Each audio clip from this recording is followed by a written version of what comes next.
From the hallowed ropes course of Kids of Victory Camp all the way to the historic Gaga pit here at KOV. Right over there, the lofty Sponge Wars Field. Joe Bob, you have made an impact and an imprint on Kids of Victory Camp and on all of St. Louis.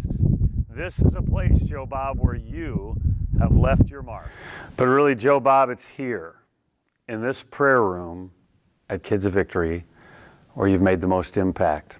Hundreds of teenagers have encountered Christ in a very unique way because of the way that you have led prayer in this very room.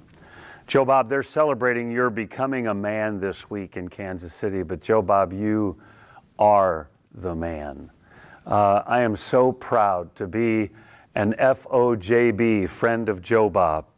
You know, from the earliest years, Joe Bob, you and my Jonathan Robert, have had a special link, a special connection, in part because your dad and I have had such a special connection and the history that we've had together and his profound influence on my life, and you have had a profound influence on Jonathan's life. And for that, Joe Bob, I will be forever grateful.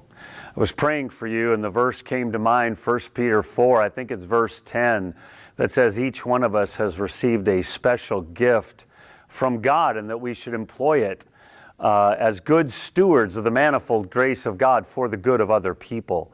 And Joe Bob, you have many unique, dynamic, special gifts, and you should be employing them. You will be employing them for the good of others. That word, it says the manifold grace of God. That word manifold means the multicolored grace of God. And Joe Bob, you are going to bring such diversity and intentionality and intensity to people as you exercise your gifts for the glory of God. I love you, Joe Bob. I'm so excited about who you are and what you're doing with your life. And as they celebrate you today in Kansas City, know that hundreds of us in St. Louis are celebrating you as well. God bless you. I love you with all of my heart. Happy birthday.